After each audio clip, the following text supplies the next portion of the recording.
Stress can be triggered by anything, whether it's your homework due tonight at 11:59 p.m. or what's on your grocery list and what you're going to buy. As a full-time student in college and working 2 part-time jobs, I'm very familiar with the concept of stress and the effects it has on my body, as I'm sure all of you are. 6 out of 7 of you answered that you were enlisted as a full-time student here at Edison. So stress is pretty common. After listening to my speech, you guys as my audience will be able to identify 3 different ways to manage the stress in your life.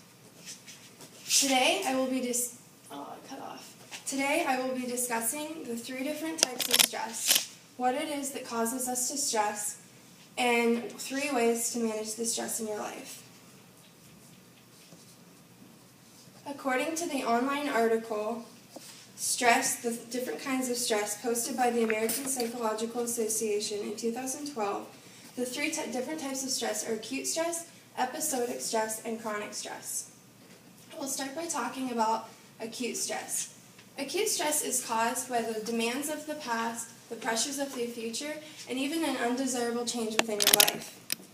Acute stress can be negative or positive. So don't get me wrong, stress can be positive, but usually has a negative effect on our bodies.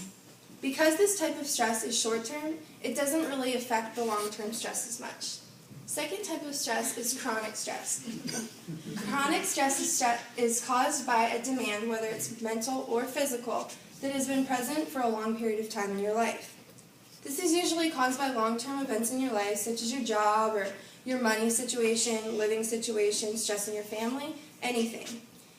If not managed properly, chronic stress can lead to severe illnesses. The third type of stress is episodic stress, which is usually caused by constant acute stress. Those who experience episodic stress may often experience worrying, or nervousness. This type of stress is also usually caused by an unrealistic demand in your life, which can be anything from stuff you can't control usually. Next, I will be talking about the different types of stress. Stress is a fact of nature that works its way into your life no matter how hard you try to keep it out. So it's important to know how to deal with it, and it's important to know what causes it. An article on the Medicine Net website named Stress, posted in September of 2012, defined the 2 factors that cause stress, which are external and internal.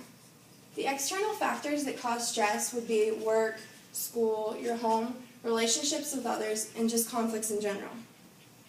External factors can be positive or negative, and which leads to internal factors. Factors in which control your ability to react to your external conflicts and the overall status of your health. These are usually like how much sleep you get because of what you're doing, and when you eat, whether you're depressed, you're sad, you're mad, you're angry, you're stressed. Alright, next I will be talking about how to manage the stress in your life. How do you manage your stress? According to the survey, you guys answered, you manage your stress by taking breaks throughout your day, getting plenty of sleep, maintaining your organization skills, taking deep breaths throughout the day, and managing your time.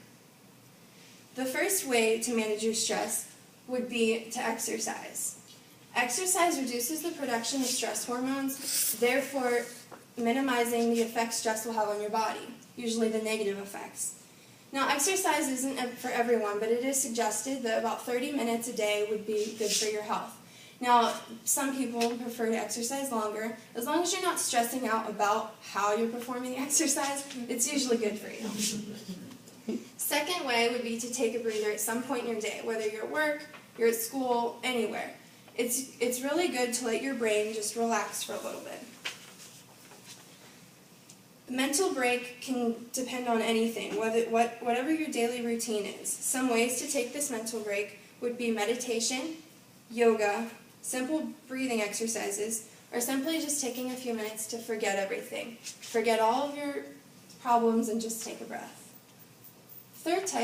The third way to manage your stress would be make sure you get the proper amount of sleep. This benefits not only your body, but your health. Sleep is such an important factor to keeping stress levels down, but it's not just sleep, it's the proper amount of sleep. Everyone is different when it comes to the amount of sleep they need, so it is vital for you to understand how much sleep it is that it takes your body to be healthy. Not everyone addresses the stress in their life, but hopefully after listening to my speech, you will be able to identify the 3 different ways to manage the stress in your life. Today I have shared with you the 3 different types of stress, some causes of stress, and 3 ways to manage stress in your life. If you don't take anything from my speech, I hope you just understand that you shouldn't take it out on your body, whether it's eating, not exercising, or not getting enough sleep.